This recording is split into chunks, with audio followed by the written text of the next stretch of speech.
Greetings, ladies and gentlemen. Thank you so much for joining us today. My name is Ryan Rackley, and I'll be facilitating today's event. I'm a partner with ISG, Information Services Group, a global research and advisory firm. I have 20 plus years of experience in technology services and digital transformation, and I have a passion for data and for cloud, which makes today's discussion of particular interest for me, and I hope for you too. We're going to spend the next little bit of time talking about transforming data architectures by migrating data warehouse to cloud. We'll talk about the trends driving the rise in cloud service adoption. We'll talk about the increasing complexity of business problems and the value that partners bring in accelerating transformation. Our panel from Brillio and AWS will share the challenges that they've met and the client success stories that they've enabled. Our speakers today include Hari, Rahul, and Martin, who will introduce themselves here and get us kicked off. Hari, let's start with you, and we'll move on to Rahul and then Martin. Sure. Thanks, Ryan. Hello, everybody. Call me as Hari. So I'm Hari Krishna Sen. I lead the Data Engineering Center of Excellence for Brillio globally. Very, very passionate about data, especially on data warehouses, and coming with around 23 years of experience with a kind of data delivery architecture, enterprise architecture experience. We are a very fast-growing team with very passionate about digital and data. And we cut across multiple areas of data services like data strategy, modernization, data science, visualization, and business analytics, and data analysis. Happy to be here with our esteemed partner, AWS, with whom we drive various initiatives globally, especially on data modernization. And we'll definitely touch upon that later part of this webinar. Thank you all, and definitely looking forward in terms of talking to you about some of the very important features of Redshift, especially which has helped us a lot with our clients in gaining momentum in the business. And I have my colleague here, Rahul, and I'll pass it out to you. Thank you so much, Hari. Good morning, good evening, everybody. My name is Rahul Das. I am a senior solution architect within the data analytics and engineering practice here at Brillio. I came into the whole data industry, especially at a very interesting time when digital transformation was the byword and the keyword, and enterprises were discovering what were the advantages and also the key guardrails as and when digital became the buzzword in the industry.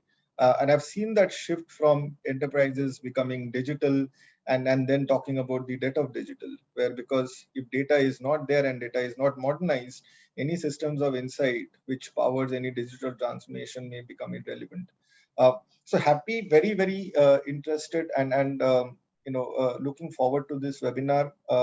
The work that we are doing with AWS specific to data modernization of warehouses is at the cornerstone of our strategy with respect to how we are taking clients on our data on cloud transformation. So very, very interested, looking forward to participate in this webinar, and thank you so much. Well, over to you, Martin. Thank you. Thank you very much, Rahul. Well, welcome everyone. Good morning, good evening, wherever you are. Happy to be here with you today. My name is Martin Alvarez. I am a data warehouse specialist with AWS. I basically dedicate my time to work with our customers and help them find solutions also with our partners like Brillio to find solutions to their data warehouse needs. I'm very happy to be with you today. I started my career in the beginning of the 90s, right? Early 90s. And at the time, the concept of centralizing data coming from operational databases into large relational data stores for analytical purposes was relatively a new trend. Data warehousing and decision support systems back then were in their infancy. And back then, most of the discussions were centered around how to deal with the limitations that at the time the technology had to store all these data in limited amounts of storage, right? Remember that we're basically talking back then about megabytes and very large databases were scratching the gigabytes. Well, that was more than 30 years ago, right? Over the last 30 years of my career, we have seen very exciting things. The last 10 have been quite well, impressive, right? Awesome. We have seen a lot of new technologies coming and changing the way we perceive data, the way we handle data, the access that we have to data. And I am very happy to share with you what we are doing at AWS to, to help our customers with the help of our partners to tackle down the requirements when it comes to now the new trends on data. Thank you very much. Thanks for that, guys. We're going to spend most of our time today in a Q&A format where I will ask questions and the gentleman will come up with answers. But before we do that, we're going to do a little bit of level setting first. And I'd like to unpack some of the trends that make this an important topic. Rahul, I'd like to start with you, and then we can swing around to Martin. So Rahul, tell us how you think about it from Brillio's perspective. Sure. Thank you so much, Ryan. So our point of view is what we are seeing in the market right now, that there are three key drivers, or let's say three key patterns, which are enabling this transformation, this modernization of data warehousing on cloud. And that's typically happening because organizations want to do more. I think with the advent of new patterns in data consumption, with the advent of data democratization, with the advent of users becoming more and more conversant and more dependent on the type of data that they want to do their own hypothesis, to do their self-service analysis, with the advent of machine learning and artificial intelligence, organizations are slowly but surely realizing that they can do much more with their data as opposed to canned reporting and static dashboards. So this expansion of data consumption is definitely fueling the move towards modernization of a data warehouse, and cloud definitely is the target for that. The second driver that we see is organizations have absolutely discovered the core advantage of cloud, which is ability to be responsive, to be agile, to changing demands, changing needs, to different periodicities in business. So that's where I think the increase in responsiveness, the increase in agility is absolutely driving organizations to set up their own, I would say, strategic BI and analytical cells that will drive specific decision insights within their specific business area. So that definitely is taking a lot of steam. The third driver that we definitely see is the evolution of data architectures, right? So organizations are slowly but surely realizing that the move from a monolithic architecture to let's say a microservices based architecture is something which is being driven because business is moving at the speed of light, right?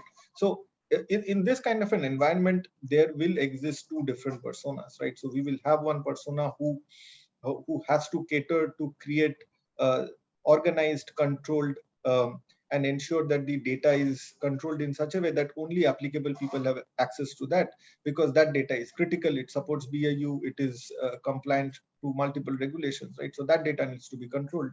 That persona needs to be satisfied. But at the same time, you also have what I call as evangelists, right? So as in people who want to explore the data, people who want to find out new truth from the let's say stale data, or let's say dark data, right? So these people who are exploring, who are the super users, who are your data analysts or your business analysts, will not be waiting for the standard pipelines to give them the data that they need, because they have to ideate, they have to build their own hypothesis. So this exploration, the balance between these people who are exploring and the balance between people who want to be in their own BAU is something that needs to be managed. And that is where again organizations are moving to cloud, taking their systems of insight to get that power and ensure that that balance comes, right? So we see definitely these three drivers powering the data warehousing strategy, and all of that is currently being driven on cloud.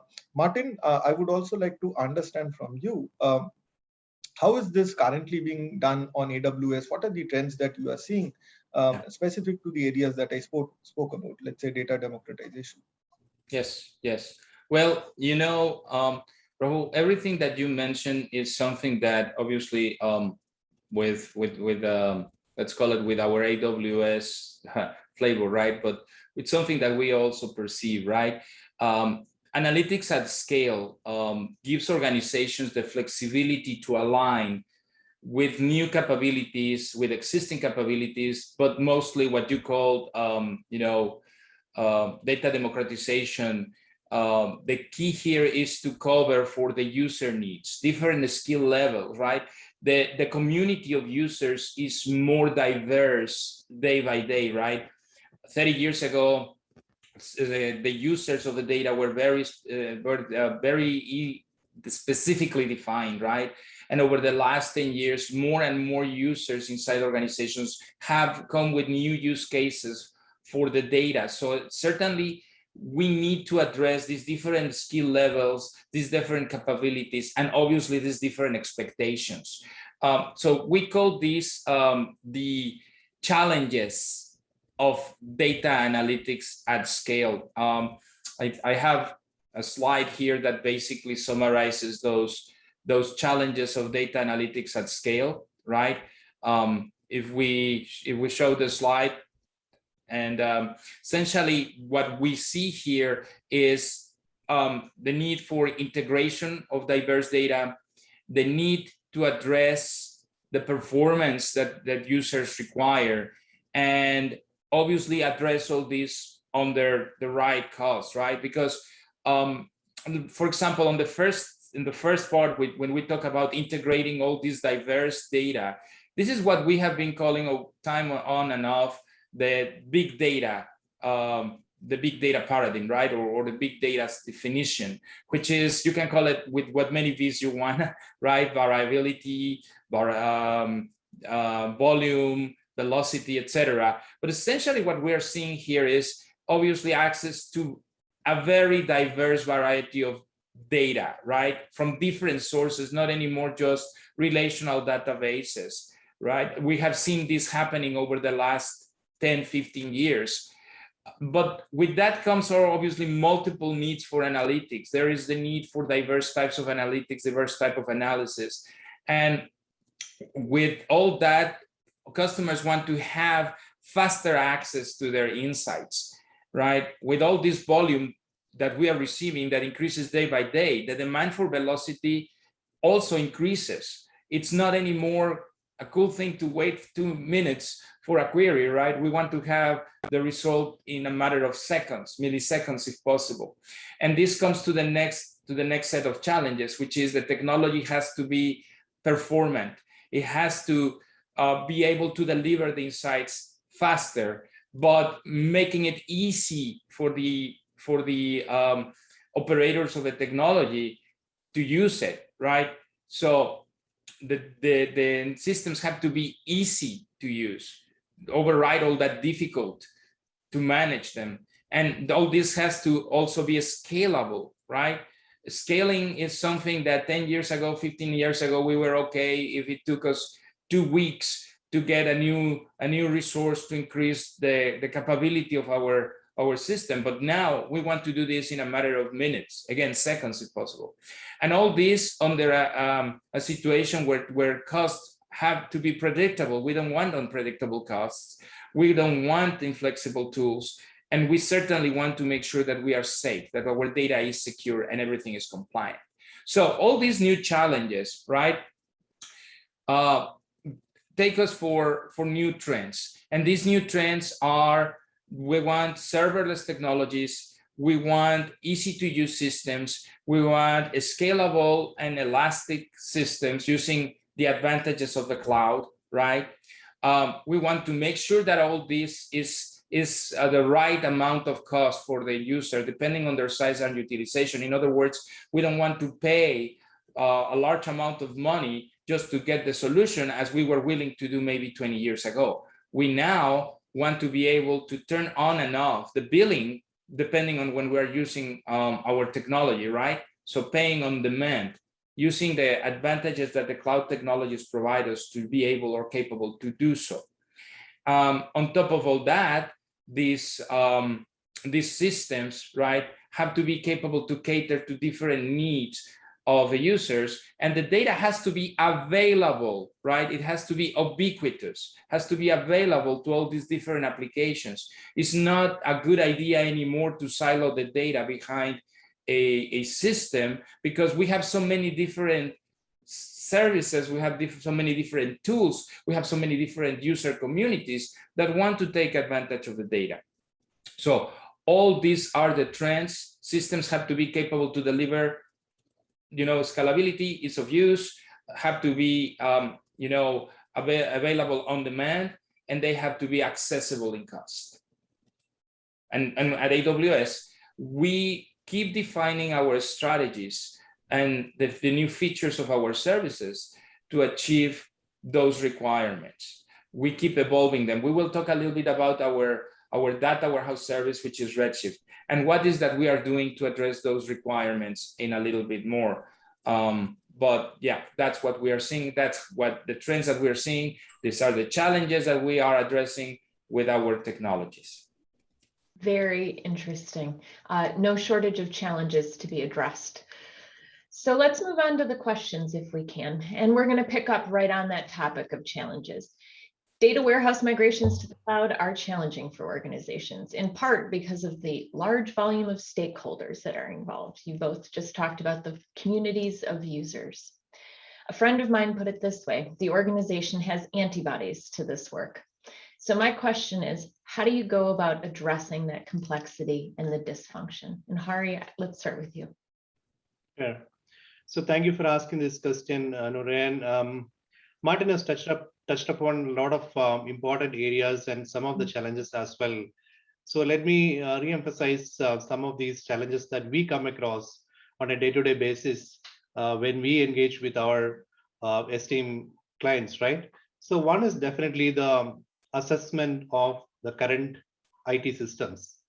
The current IT systems may be very complex, may be customized, highly customized, and the initial assessment and definitely an auto discovery is a very important aspect and a very important challenge. And in fact, many of the data modernization, data migration projects may be having a stumbling block initially on these areas. So if you look at us, that to ease this, what we have done is that we have developed an automated discovery tool, and we use it very, very often with all our client engagements. And the second part is basically to, in terms of to identify what to modernize and what need to be, what we need to leave behind, right? So which piece of data need to be modernized or which piece of data need to be migrated? So this question need to be answered by stakeholdering with various business stakeholders, IT stakeholders, the whole population. So identifying that part is another big challenge. The data taxonomy, classifying them, getting the stakeholder approval. I think all those areas is very, very important. And aligning with the business is very, very important, right? And the third challenge is basically in terms of data security, right? So all of us know that data management and data security is very, very critical, especially when you look at the kind of compliance frameworks, law of the land, right? Governing a lot of data, right? So that is where I think when we have the partnerships with AWS, and also if you look at the kind of security features that Redshift is supporting, all of them really helping us in terms of mitigating the security challenges, because nowadays we have a very, very specific security tools, 3 levels or 4 levels of security, including the data, anonymizing the data, making sure that the PI data has been secure, either whether the data is in motion, whether the data is in rest, right? So we have all those features available with our cloud data warehouses. And I'm sure that Martin will touch upon some of these features in the upcoming sessions when he do. And the last one is especially in terms of the automation and tools capabilities. So automation and tools capabilities is a big challenge, because many a times, when you look at the current data estate, which need to be migrated, there may be a lot of open source tools that may be in use, right? So how do you make sure that when you move this data into a cloud base, you automate? How do you, for example, how do you do the compatibility testing? How do you make sure that all of your data, which is currently available in the on-premise system or your source system, is successfully migrated and available for the business consumption in the cloud, right? So that quality assurance becomes a very, very important thing. And you cannot really go with a manual, testing mechanism there, because definitely you need to have automated, tools there. Auto validation is very, very important, because you have to make sure that all the business rules that has been governing the data, your existing data, is still available in your new estate. These are some of the challenges, and definitely the last one is in terms of your skilled workforce. You have to make sure that, for example, if you have a bunch of database administrators, right? So people normally ask this question about database administrators, what they will do if we move this to cloud. So they are not going anywhere, because the DBAs will become the cloud DBAs, right? Because you're still, some of your queries are maybe having issues. The query optimization, the performance tuning, the database tuning, the replication aspects, right? And making sure that your database is up and running, in a consistent way to serve your applications and your businesses, to meet your business SLAs. So whole DBS job is continuing to be there. To me, I'm sure that Rahul and Martin can add, the DBS job is actually going to be increasing, when you move to the cloud systems, especially hybrid systems. Because if you look at private cloud systems and hybrid systems, I think the DBS has got a lot of job to do. So if your workforce is still there, and if you have challenges in terms of how do you use your existing workforce in the new system, I think the answers are still there, especially in terms of cross-training and learning and move into the cloud systems. It's really insightful. Thank you for that. My second question is around the word migration. To me, it makes me want to think things are simple, but it's actually a great deal of complexity in migrating a data warehouse to the cloud. Can you elaborate on the work beyond the migration itself? Can you open the aperture on the work to actually migrate a data warehouse to the cloud? And Rahul, I'm going to ask you to respond to that one. Sure, thanks a lot, Ryan. So let me answer it by first touching upon the question that you asked first, right? And you mentioned that organizations have antibodies to this kind of a work. And when you say work, the word migration starts first, right? So I think the key challenge that we have seen as part of doing this with a number of our clients is that the art of the possible is always missing. So is it migration? Is it a lift and shift journey? We don't think so, right? So it is not a migration exercise. A data warehouse going to cloud doesn't have to be and shouldn't be a migration exercise. And that's where we definitely believe that having a bright start to understand why it is not a migration exercise is superbly important. We definitely think it is more of a transformation as opposed to migration. Migration is one of the key components of this transformation exercise, but it is not the only component, right? So we definitely think, like Hari mentioned, that as on when you do this, it has to be a complete re-architecture on cloud, because legacy data warehouses were built and architected to support compute and storage together. They were coupled compute and storage. But now on cloud, with the advent of separation of compute and storage, with the advent of how you could use serverless technologies on cloud, there is a lot of let's say modular architecture that you can build in. With that comes in the direct point that how do you then ensure that something which has been built to be really tightly coupled becomes decoupled on cloud. And that's why we definitely believe that it is a re-architecture story as opposed to being a lift and shift. So what are the key things that have to be addressed, right? So Hari mentioned one aspect, like, do a deep discovery. Why do we need to do a deep discovery? We need to do a deep discovery because we need to completely flesh out and understand what is the sprawl of data within the current legacy instance that I have. What is the sprawl of my workloads? What is the sprawl of my reports? If I am running an inefficient system on premise, taking that to cloud is not going to give me any answers or any business value. It will still be an inefficient system, maybe an even more inefficient system on cloud, because cloud demands that you know when to switch off the lights and where to switch off the lights, right? So if you don't know that and you're running an inefficient system, it's going to be doubly inefficient, right? So it is superbly important that that discovery is done on the legacy instance. And that starts the transformation exercise for us. Once you have done that discovery, it is important that you also determine and identify what the target state will look on cloud. So in this case, let's take AWS, right? So if the target on AWS for a legacy warehouse, let's take Teradata, is going to be Redshift, that's not going to be the end of the discussion or the end of the architecture, right? What are going to be the supply chain components of that end-to-end architecture? How will the data be ingested? How will that be curated? Should I keep swimlane architecture to ensure that I have data, applicable data pushed into Redshift as opposed to, let's say, all the data pushed into Redshift, right? So discovery and identification of the right state architecture is definitely going to help me in this exercise. But then comes the word migration, right? So how do you achieve this as part of a migration exercise, right? That is where we definitely believe doing this big bang is where most organizations definitely fail.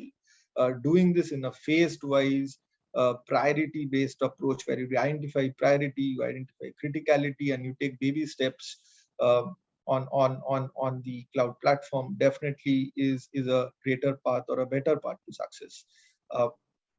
Once you have done that, then comes the industrialization, right? So that is where you can set up factory models to ensure that you do this rapidly, iteratively, using an agile pod-based method. But there are other things also to ensure that this becomes more of a value-driven, long-drawn transformation exercise, because you are addressing also core challenges that might have seeped into the data warehouse. Let me take an example of, let's say, data quality, data governance. So if you have faulty governance, if your data is not trustworthy in your, let's say, legacy data instance, it will always be a challenge as we move to cloud, right? So how do you ensure that you have a layer of governance around data, not only technical governance, but also stewardship around data?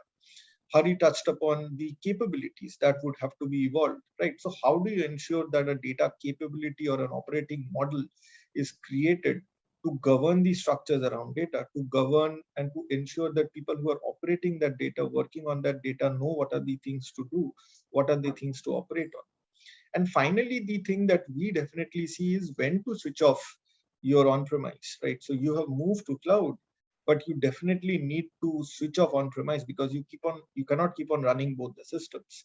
So how do you ensure that that is done seamlessly as on when, let's say, your modernization exercises also happen parallelly on cloud, right? So we definitely feel that it's not a migration story. A migration story is lift and shift, right? But this is definitely a much more broader than migration, and that's why we call this as modernization, which will give you long-term transformation, right? I think it's a transformative exercise, which is where we believe that long-term value needs to be achieved, and how it needs to be achieved is what I just mentioned through the set of let's say multiple work streams that we need to orchestrate. Over the course of this discussion, I will also try to elaborate on how this needs to be done, what could be the multiple entry points. But yes, Ryan, long story short, in summary, it is much more than migration, and it's more of a modernization exercise for us.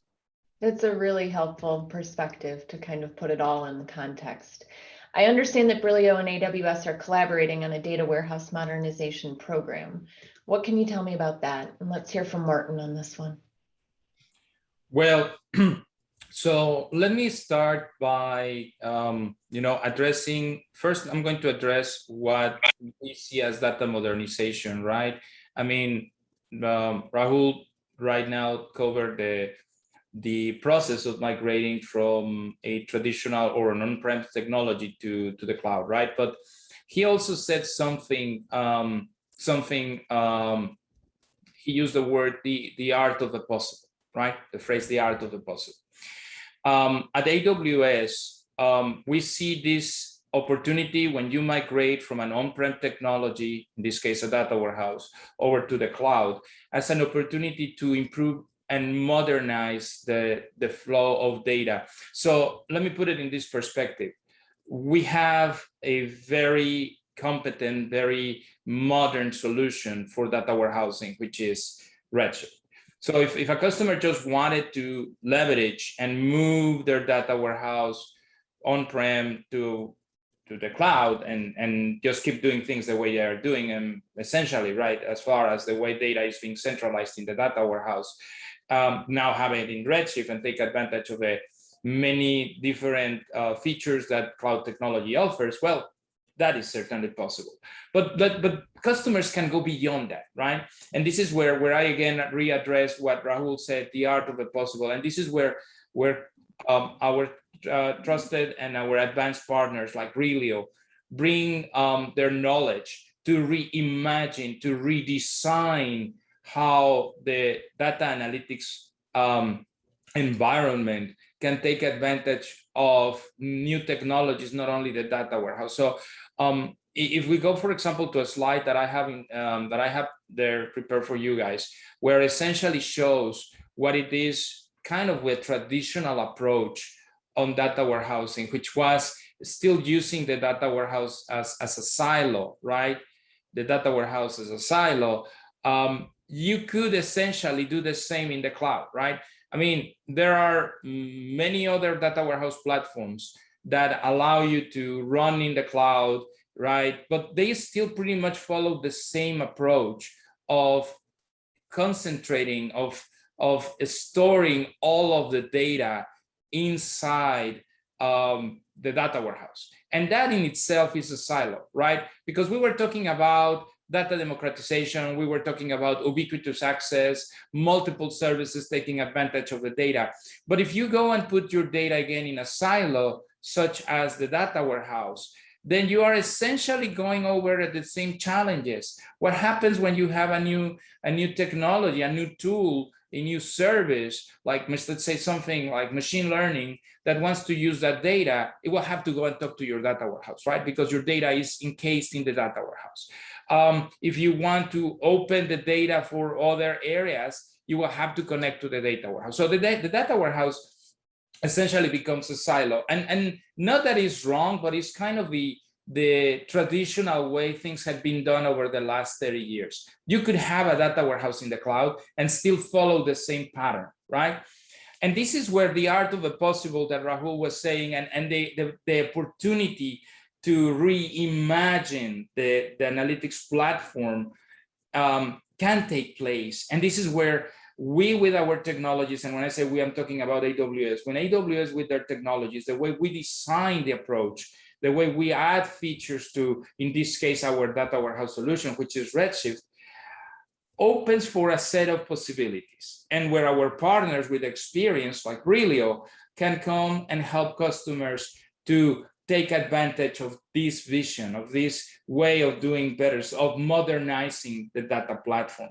So from the left, where you have the typical data silo, which is the data warehouse, what we propose, what we support, what we let's call advocate, is the concept of a data modernization strategy, where instead of having the data warehouse being the center of the data storage, right, for analytics, we propose to use the data lake. And this doesn't have to be done from one day to the next one. It can be a process where you move first into your traditional approach with the data warehouse, but you start taking advantage of the integration with the data lake technology, right? So for example, you can start landing your data in the data lake, and then that data, you can ingest what it makes sense into the data warehouse, whatever it is convenient to keep in the data warehouse due to the nature of a data warehouse. Let's call it performance, right?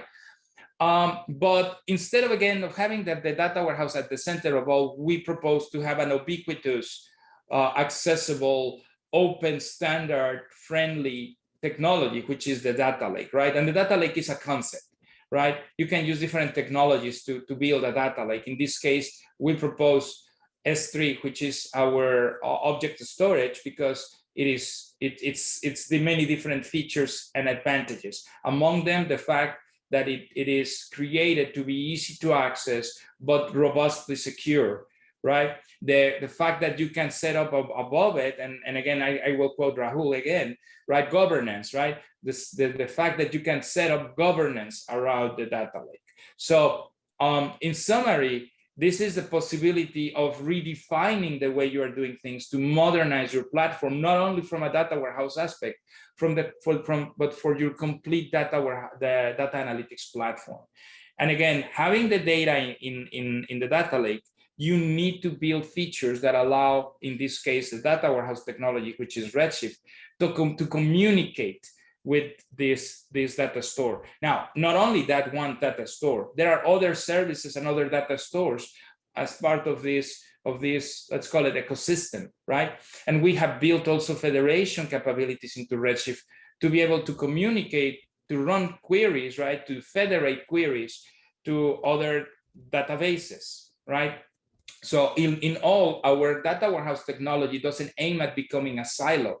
It aims at being a great data warehouse that has the capability to integrate with other services. So in the process of a migration, right, when you are moving from the traditional data warehouse, maybe an on-prem, and starting to take advantage of the cloud technologies, this redefinition of what you can do with the cloud technologies is key. And again, I had been mentioning that we have created features in Redshift that allows Redshift to take advantages of the technology and integrate with these other services, right, and tools. So further down, I'm going to talk more about specific features of Redshift, and especially what we have done in the architecture of Redshift over the last 7-8 years, to be capable of continuing improvement, right, under this kind of architecture. So again, essentially, this is what we are seeing. This is what is the art of the possible. And again, migrating the data warehouse is an opportunity not only to move from on-prem, but to redefine how you take advantage of your data with the right architecture. Thanks for that. My next question comes back to use cases. The path to success starts by optimizing technology for real business use cases, not technology for technology's sake. Why does one undertake a movement to a new data architecture? And how do you go about helping clients define those use cases to ensure the optimal technology design? Martin, what are your thoughts? So again, the way we design technology at AWS, so for us at AWS, our #1 leadership principle is customer obsession, right? So when we build solutions, we do it working backwards, thinking what is that the customer needs. The customer should be at the center stage of why do we build the features in the technology that we build. Now, we don't build technologies necessarily to respond to the market or the competition, but we want to do it for the customers. And sometimes that may look like we are adding something when others are, building another kind of feature, but because we're looking ahead, right? Let me explain. So, as I said before, with Amazon Redshift, we want to provide a technology that allows you to unify the data that comes from different sources, and these are located in different sources. We know that customers, we have seen with customers, we have talked to customers, and they want to have ubiquitous access to the data. They want to be able to use their data in more use cases, right? In a more rich way, and do not necessarily have to be tied to what the data warehouse can provide. So we have evolved the features of our technologies, right, of our solutions, in this case Redshift, to address these requirements and be able to cover for more use cases. I was talking a minute ago about the possibility that Redshift has to query data directly from S3. This feature is called the Spectrum, and with Spectrum you can access data that is allocated in S3. And Spectrum will allow you to have exabyte scale data performance. In other words, your queries can access large chunks of data, even an exabyte level, with good performance directly from the data lake. Not only structured data, but also semi-structured data, right? If we go ahead and talk a little bit about the evolution of Redshift, right? There, I have a slide that talks about the Redshift architecture evolution. You can see how we have designed Redshift, and I'm not talking about specific about every single feature that we have added to Redshift, because just over the last 2.5 years we have added more than 200 new features, right? But let's go over a quick review of how Redshift evolved. So we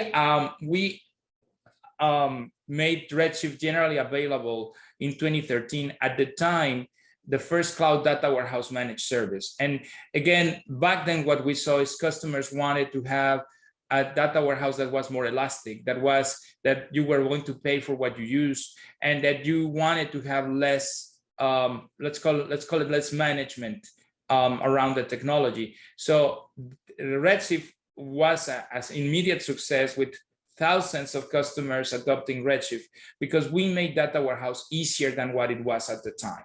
Not only we were taking advantage of the cloud technologies that allowed for elasticity, scalability, but also we made it easier to manage compared to the technologies that existed at the time. That was an immediate success. But Redshift was still based on what we could call, or what we define as a massive parallel processing technology and MPP technology, right? With a shared nothing architecture, because that was kind of the data warehouse technology, the data warehouse architectures at the time. So from 2013 to 2017, we started to notice that customers wanted that kind of ubiquitous access, that their use cases demanded for data democratization, for more use cases to be covered with that existing data, and more tools to be used, and more different user communities capable of accessing this data. So we added this capability of querying data directly from the data lake, which for us, as I said, the data lake is that perfect storage, because it allows for ubiquitous access under an open standard environment, right? So we provided Redshift with this secondary engine that we call a Spectrum. Redshift, Spectrum is a feature of Redshift, which is essentially a serverless technology that allows for fast access to data lying in the data warehouse, in the data lake, in the form of external tables. So it's essentially querying data that is outside of the data warehouse database, because you can read that data in the form of external tables, and even join it with data that you have inside your database, right? And again, that came from the need that our customers had to be able to query data that doesn't necessarily have to be ingested in the data warehouse. Then in 2018, we addressed the requirements that customers had about the database being intelligent at resizing itself, providing more, so the data warehouse, not the database, the data warehouse to resize itself by adding more compute resources as needed. And so this usually happens on high concurrency peaks. And this auto scalable compute, we call it concurrency scaling. And it allows Redshift to automatically add more compute resources under high concurrency situations as needed. And then once that need passes, release these compute resources. And that was added in 2018. In 2019, we addressed the need that customers had to be capable of the data warehouse itself to auto scale, right? So we gave in 2017 the possibility of accessing data that was not inside Redshift, right? Inside Redshift tables with Spectrum. But then the data inside Redshift customers wanted to have the separation of the storage and compute to have pretty much unlimited scaling on the storage side, right? When the data was stored in Redshift. And we addressed that with our new generation of Redshift clusters, the RA3 nodes. We separated storage and compute. And now you can store a large volume of data, right? And keep adding more data without having to add more compute to your cluster until you really need to. And then in 2021, we allowed multiple Redshift clusters to be capable of sharing data, right? So this data sharing capability enables you now to have multiple clusters. Some clusters can be specific for certain workloads, right? And you can turn them on and off as needed and share that databases with other clusters. We also added an additional compute capability at the storage layer. We call it Aqua, for queries to be faster when they need to read a lot of data from the separate storage layer. So I wanted to cover this evolution briefly, so you can see how is that we have been adapting Redshift to the requirements of our customers, to the needs to cover for new use cases, and to make sure that Redshift stays relevant to the needs of our customers, so they can use it to tackle down all the different use cases that these new architectures, like the Lakehouse based architecture, open to them, right? And in the next slide, there is a quick definition of some of the most relevant features, because this was pretty much explanation on how we have evolved the architecture of Redshift. In the next slide, there is a definition of what are some of those features of Redshift that are relevant to most of our customers, right? I'm not going to go through every single one of them because I am conscious about the time limit that we have in our conversation. But as you can see, we have added features to Redshift like easy to use SQL machine learning, SQL-based machine learning. So you can create and train machine learning models directly from Redshift, right? Using simple SQL and queries that can read data that is allocated in Redshift, or maybe data that is allocated outside of Redshift in the data lake, right? We have added more self-tuning capabilities to Redshift to make it easier to use. And so, again, addressing the question that you made in the beginning, and this is the reason why I wanted to go through these slides, we are continuously evolving Redshift to be more capable to cover for more use cases that our customers demand. I don't know if Rahul will want to add more to that, but returning the question to you, right? Sure. Thanks a lot, Martin. I think that is really detailed. What we are also seeing, Martin, I think while you spoke about certain technical patterns which has led to the evolution of Redshift, and that is directly a correlation of how the end users are also utilizing the data on Redshift. What we are also seeing from our end, I would call them as patterns, right? As in, we are seeing certain patterns on how customers are utilizing Redshift from an architecture standpoint, right? So if you look at how, let's say, the pattern of how an organization is shifting to Redshift, we definitely see three different areas, right? So the area number one, or pattern number one, would be an organization being reactive to utilizing Redshift, right? So in that case, what happens here is you will have an organization which has a legacy data warehouse, and it is nearing the end of its life. Licenses are currently, bought for, but there is a shelf life to those licenses. The warehouse is also nearing capacity, right? So typically in that scenario, what we definitely see, organizations typically use Redshift as an EDW offload. So what they would do is point the curation and storage and curation of data from their legacy to the Redshift instance, which will be used to process and hold the data and point it back to the consumption layer, which is on premise. That we feel is an introductory step that organizations take as and when they have to modernize their data warehouse on Redshift.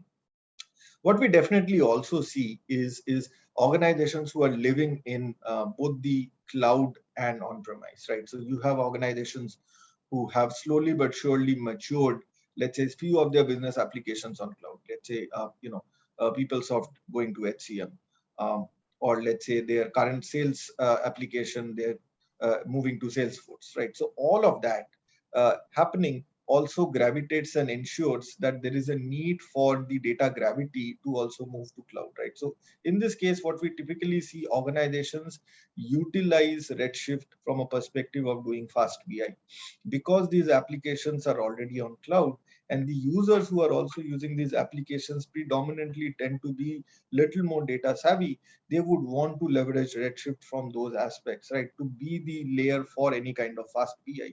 And that's where, when you mentioned Spectrum, we definitely see organizations who are leveraging and who are living in the on-premise and also the AWS construct tend to use Redshift Spectrum a lot to drive a lot of consumption for through their end users.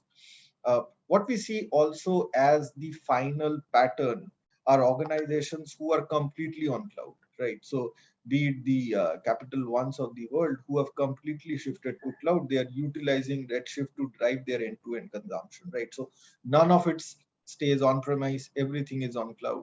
And on cloud, it's dictated by any kind of an architectural pattern, right? It could be a lakehouse architecture, Martin, that you mentioned, or it could be, let's say, a data warehouse, which is a centralized data warehouse, leading to many small exploratory warehouses, right? So it could be a number of patterns that we see within that scenario where the organization is completely living on cloud, not only its infrastructure and applications, but absolutely its core system of insight, which resides on Redshift, and it could have any kind of a technical structure, right? So be it a lakehouse, or be it an exploratory warehouse, or be it an operations warehouse, we definitely see organizations who are really mature and ahead of the curve utilizing that as an adoption pattern. I love that phrase you used, move the data gravity to the cloud. That's a really nice way to phrase it. Let's talk about data democratization. One of the key benefits of moving the data warehouse to the cloud. How do the clients actually see this benefit? Martin, can you comment on that? Yes, of course. Well, so when the benefits that customers see from moving data to their cloud data warehouse to a cloud data warehouse, and specifically data democratization, is, first of all, customers can get insights of all of their data, right? So not only the data that they are returning from or receiving back from online transaction processing databases, but data that flows from different streams, right?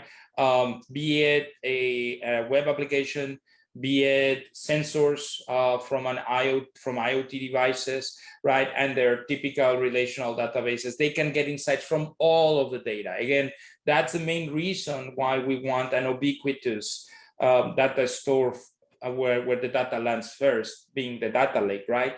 And then through Redshift capabilities as a competent and very performant data warehouse, all these insights can be produced. Another thing that customers want to have is scalability, elasticity, and flexibility. As I was saying before, pay for what you use more resources when you need them, add more compute when it is necessary, and then scale back when you are not using it, or even turn off the resources. Also, they want to have an increasing productivity, because when data is in a place where all users and different solutions have access to, customers have a better way to access it. It's easier to get there, right?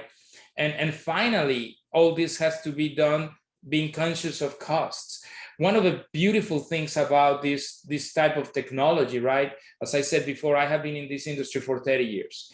And I still remember when 15 years ago, 10 years ago, it was not long ago, really, compared to the existence of data warehouses, when having a high-end data warehouse was a very pricey, let's call it solution, right? I mean, having a technology of this kind just to get it through the door, as I think I stated earlier, used to cost you hundreds of thousands of dollars to millions, right? So I mean, the cheapest thing was like a couple of hundreds of thousands of dollars, right? Just to get it through the door, right? And then from there you had to make sure that you were using it to justify the cost. And now with all these cloud technologies, which are scalable, which are elastic, you can turn on and off, you can add on demand. The main thing here is to make sure that all of them remain cost friendly, right? So all these four, right?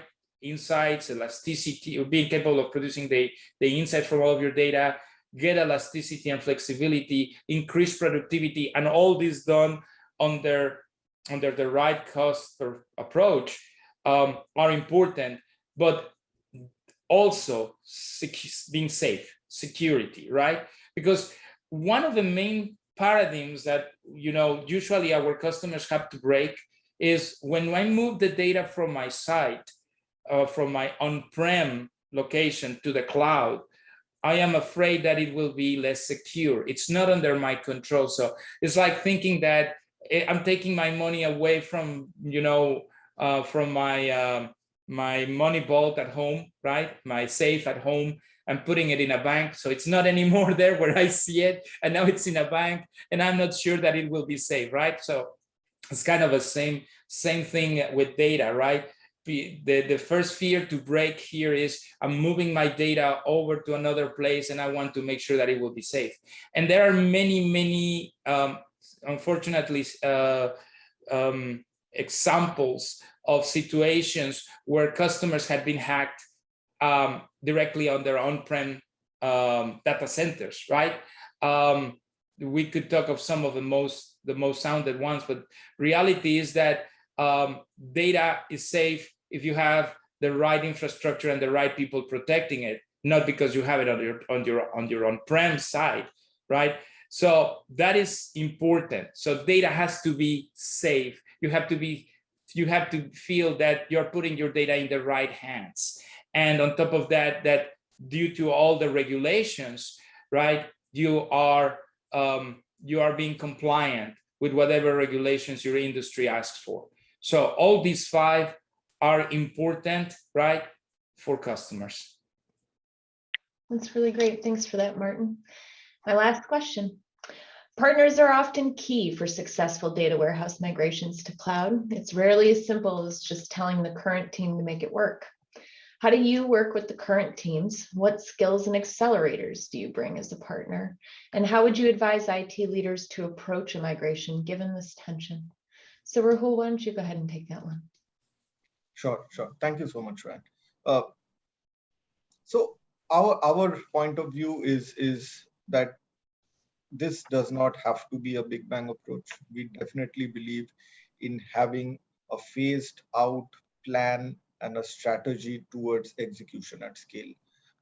So if we have to modernize data warehouses on AWS for our clients, what we typically do is take a very structured phase-wise approach to this problem statement. The first thing that we target is a time-bound exercise where we create the modernization strategy and the modernization plan for our clients. And that starts with defining the business case. So we also have a slide for this. So as on when we define the business case, and this will come up very shortly on screen, what we typically do is identify drivers for our clients on what would be the typical areas of focus for them as on when they are taking this modernization journey on AWS. The business case definition also focuses on what could be the cost projection. Martin spoke about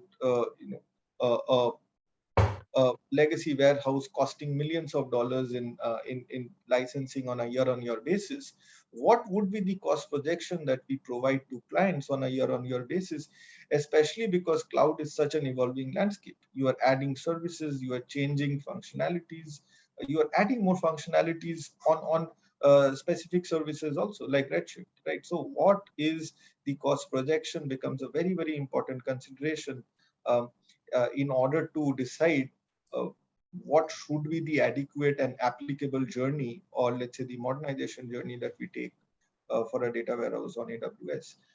Once we are past that, right, and once we have been able to explain the problem statement and articulate it and get business buy-in, it is important for us to determine two things. What is that we are going to take to cloud, and how we are going to take that to cloud, and where would that finally reside in. So I mentioned two, but if you actually look at it, we are actually addressing three main key areas, right? So which is through the data discovery and the workload analysis and the architecture assessment that we do. Again, it all comes as part of the strategy and migration planning exercise, but these are very, very key focus areas for us, right? So for us, a data discovery and a workload analysis would help us to determine the inventory of all the data, all the workloads, all the reports that have to be taken to cloud. And that helps us also in the migration roadmap planning, because as part of this inventorization that we do, we will also determine what is hot data, what is warm data, what is cold data, right? So if something is hot, critical, very, very closely tied to the BAU, we would not want to target that as part of the first sprint of migration that we do, because it's very, very closely tied to the business. But if something it is, if some data set or subject area is, let's say, warm, and it is less critical, we would definitely target that for sprint one, right? So that is definitely something that we are certain as part of the workload and the data discovery analysis that we do. The architecture assessment helps us to determine what would be the applicable targets on AWS, right? So we know Redshift is definitely one target, but if we have to follow a lakehouse architecture, what resides on S3? What do we put on Redshift? What would be the applicable services that we use to ensure that we are doing orchestration, the curation is happening, we have applicable governance. So all of that is done and finalized using the architecture assessment.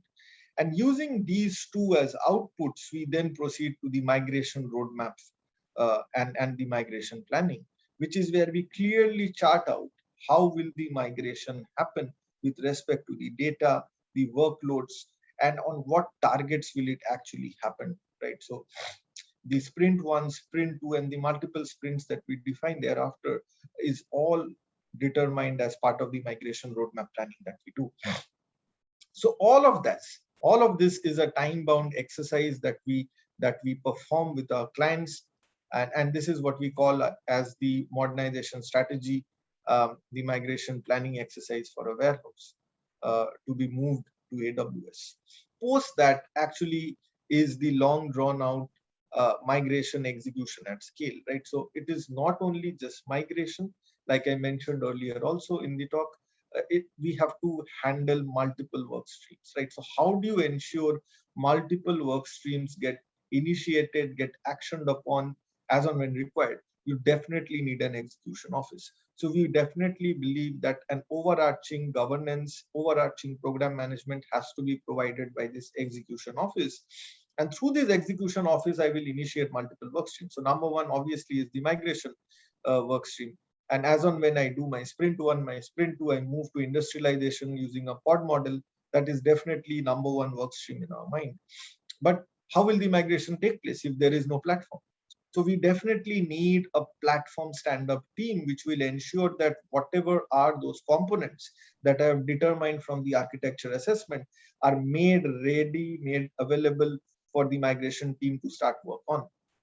At the same time, we have to ensure that this platform stand-up team also works to create higher environments, right? So the migration initially happens on a dev environment, but we also have to ensure that as on when we have to move our code, our services, all of this is done in a structured manner. We use typically AWS DevOps services to do this. So either we'll end up using CloudFormation templates, or we'll use CDK pipelines to ensure that we are moving services and code in a seamless manner to higher environments. And that comes as part of the data DevOps and the data ops that we orchestrate on AWS, so which is again a separate work stream. The important work streams that I want to highlight later on are the data management and the data operating model work streams, right? So these two are superbly critical because the first one addresses how do you ensure that data on AWS, on Redshift is reusable, it's repeatable, it's trustworthy. So management of data on AWS and governance of data on AWS is established through functional work streams and also through technical. So we need to ensure that there is technical governance, because data needs to be accessible to applicable personas, and that we will build as part of code.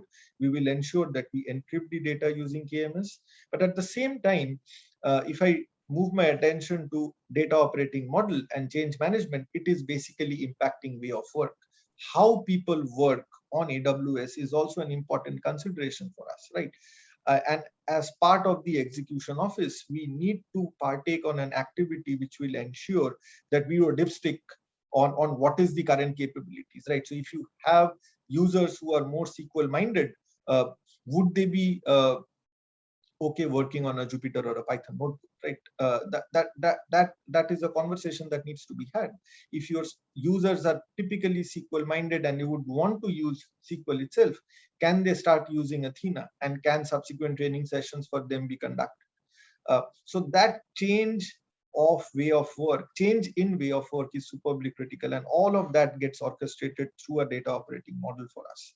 And finally, I had also touched upon this in my earlier when I spoke about it, is how do I ensure that the on-premise is cut off, right? So as on when I migrate and I move to the industrialization phase of my migration, I need to ensure that I'm cutting off my on-premise, so that slowly but surely I'm completely removed from on-premise and the data warehouse completely is modernized on Redshift, right? So that for us is the end-to-end of it. But once all of this is done, you need to also ensure that you have continuous operations and continuous delivery on AWS, right? So that is where data DevOps, data ops, like I mentioned initially, also comes into picture once the migration execution is done, right? So that for us is this end-to-end approach.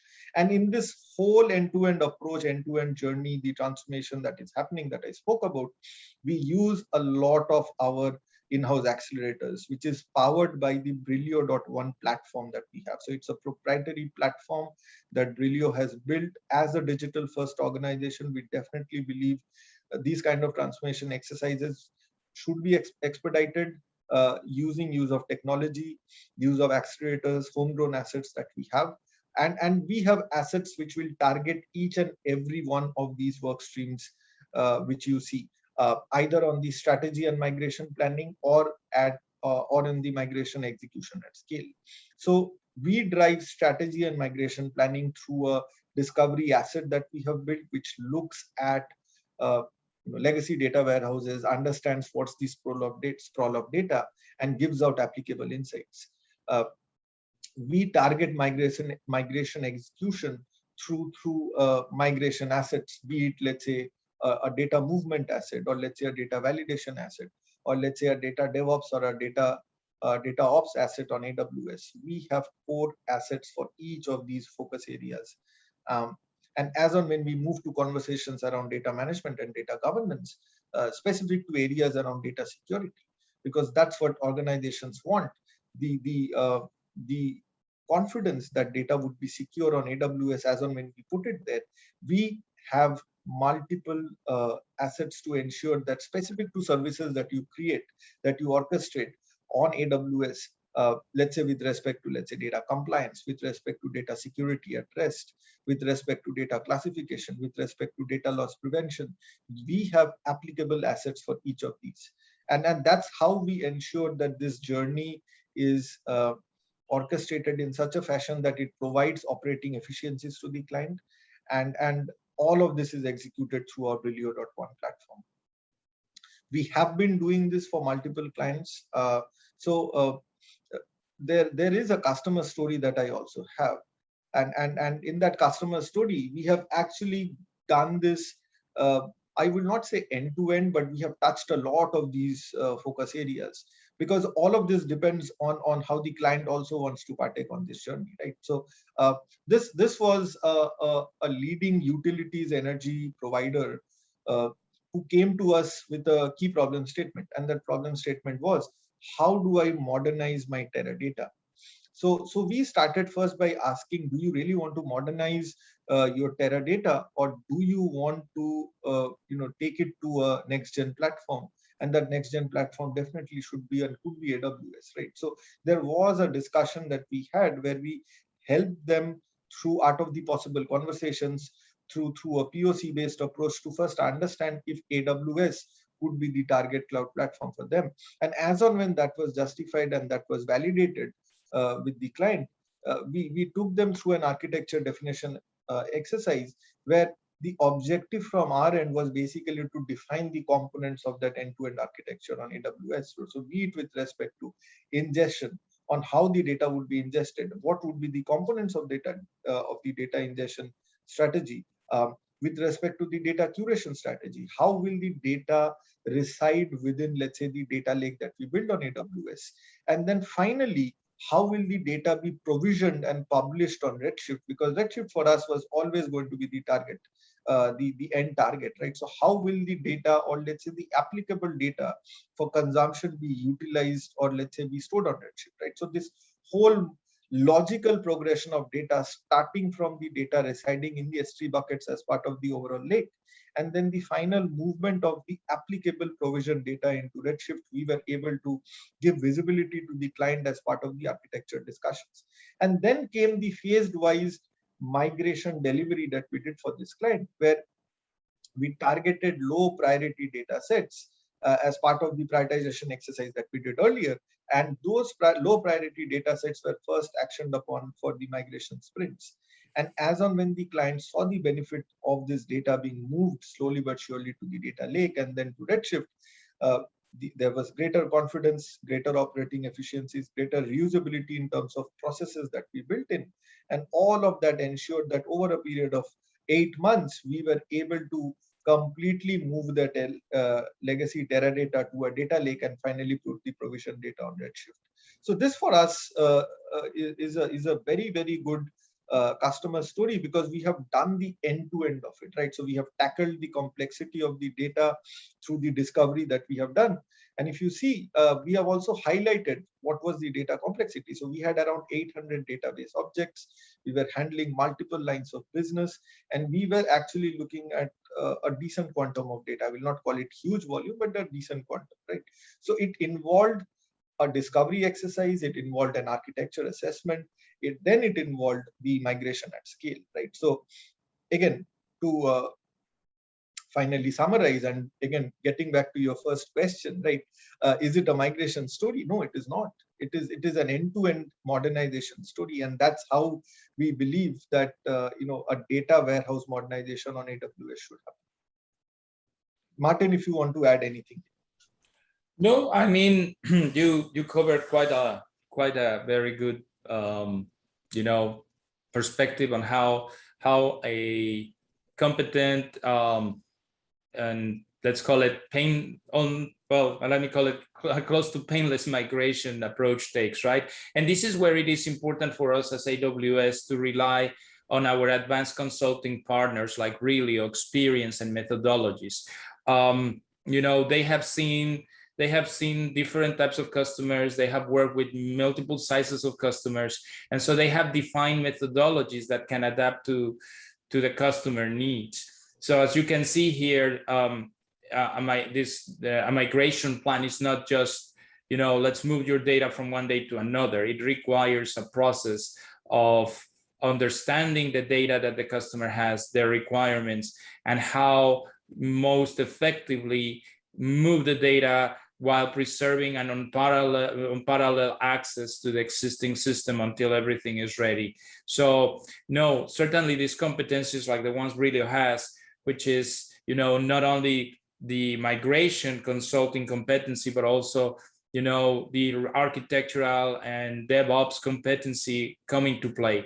And again, this is where having a customer like Brillio, which is capable and has those methodologies, is important. They understand the customer, they understand the trends, and they understand the technology, in this case, our technology, Redshift, to make the most of it. So that's essentially what I will have to add. That's great.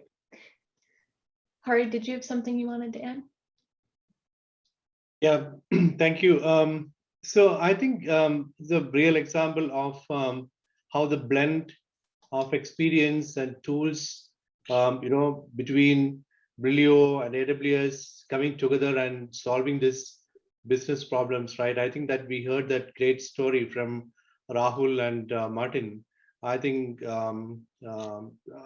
they covered pretty much everything. Right? Okay. That's wonderful. Well, thank you guys for such a thorough discussion. I feel like we hit it from all sides. And thanks to those of you who tuned in. Have a great day. Thank you very much. Thank you, everybody. Have a great day.